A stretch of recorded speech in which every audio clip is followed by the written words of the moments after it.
CIET NCERT द्वारा प्रस्तुत है पाठ 8। यह सबसे कठिन समय नहीं। पृष्ठ 42। नहीं, यह सबसे कठिन समय नहीं।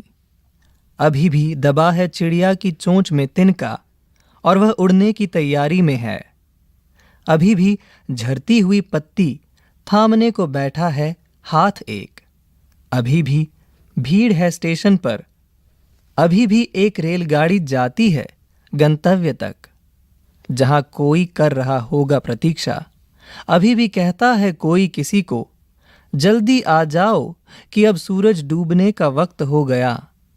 अभी कहा जाता है उस कथा का आखिरी हिस्सा जो बूढ़ी नानी सुना रही सदियों से दुनिया के तमाम बच्चों को।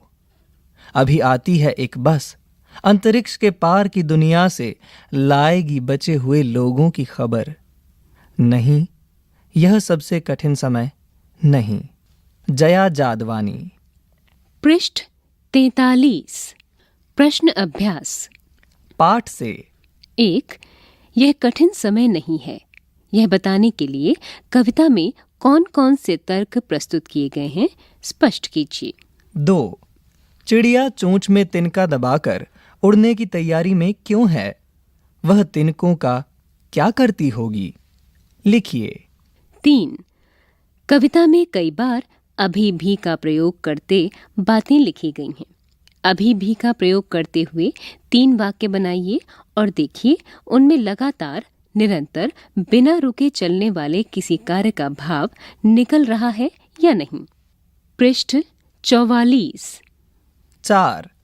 नहीं और अभी भी को एक साथ प्रयोग करके 3 वाक्य लिखिए और देखिए नहीं, अभी भी के पीछे कौन कौन से भाव छिपे हो सकते हैं।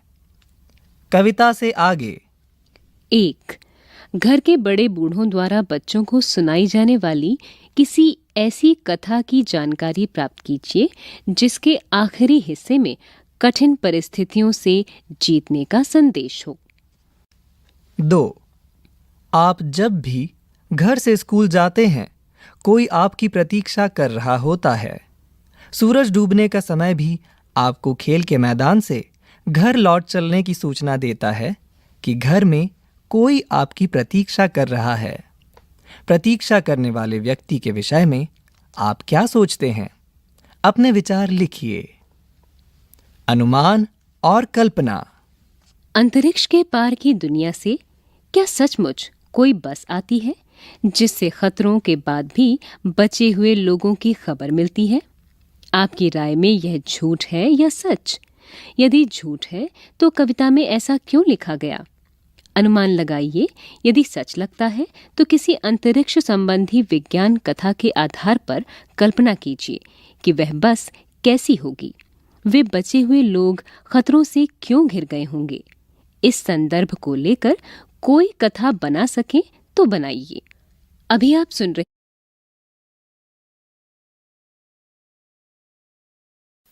CIET NCERT द्वारा प्रस्तुत है केवल पढ़ने के लिए।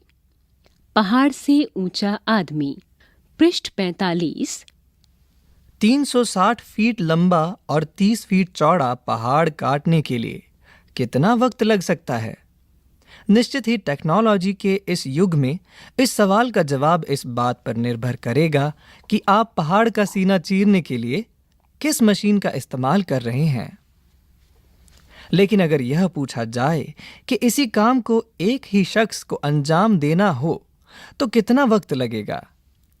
शायद यह चकरा देने वाला सवाल होगा, लेकिन बिहार के गया जिले के गैलोर गांव में एक मजदूर परिवार में जन्मे एक शख्स ने इसका जवाब अपने बाजुओं और अपनी मेहनत से दिया।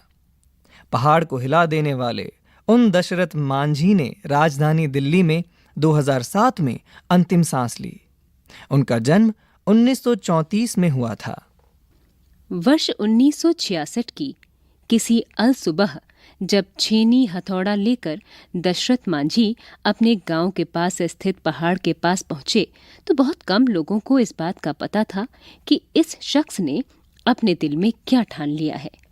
मजदूरी और कभी कभार इधर उधर काम करने वाले दशरथ मांझी ने जब पहाड़ पर छेनी हथौड़ा चलाना शुरू किया तो आने जाने वाले राहगीरों के लिए ही नहीं, गांव के लोगों के लिए भी वह एक हंसी के पात्र बन गए थे।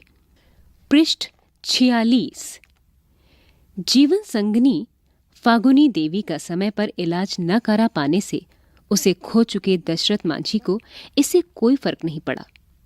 धुन के पक्के दशरथ की अथक मेहनत 22 साल बाद तब रंग लाई जब उस पहाड़ से एक रास्ता दूसरे गांव तक निकल आया। आखिर ऐसी क्या बात हुई थी कि दशरथ को पहाड़ चीरने की धुन सवार हुई? दरअसल पहाड़ को जब तक चीरा नहीं गया था तब तक दशरथ के गांव से सबसे नजदीकी वजीरगंज अस्पताल 90 किलोमीटर पड़ता था। दशरथ की पत्नी की तबीयत खराब होने पर उसे वहां ले जाने के दौरान ही उसने दम तोड़ दिया था। उन्हें लगा कि पहाड़ से कोई रास्ता होता तो मैं अपनी पत्नी को वक्त पर अस्पताल ले जाता और उसका इलाज करा पाता। सर्वेश्वर दयाल सक्सेना की एक कविता है, दुख तुम्हें क्या तोड़ेगा, तुम दुख को तोड़ दो, बस अपनी आंखें औरों के सपनों से जोड़ दो।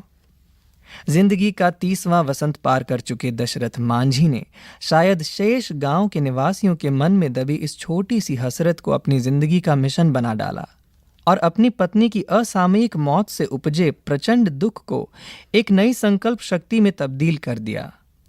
5-6 साल तक दशरथ अकेले ही मेहनत करते रहे।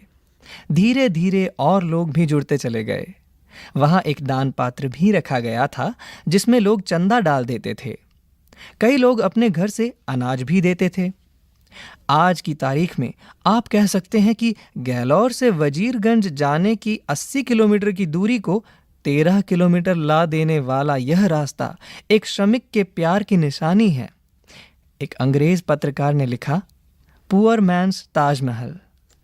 पृष्ठ 47। कुछ साल पहले एक पत्रकार उनसे मिलने गया।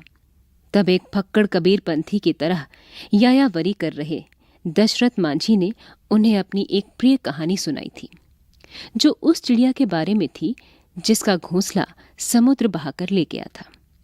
कहानी उस चिड़िया की प्रचंड जिजीविषा और संकल्प को बयां कर रही थी, जिसके तहत समुद्र द्वारा घोंसला न लौटाने पर चिड़िया ने अकेले ही समंदर को सुखा देने का संकल्प लिया।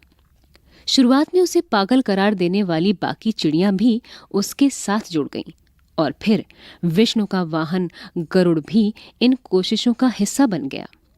फिर बीच बचाव करने के लिए खुद विष्णु को आना पड़ा, जिन्होंने समुद्र को धमकाया कि अगर उसने चिड़िया का घोंसला नहीं लौटाया तो पल भर में उसे सुखा दिया जाएगा।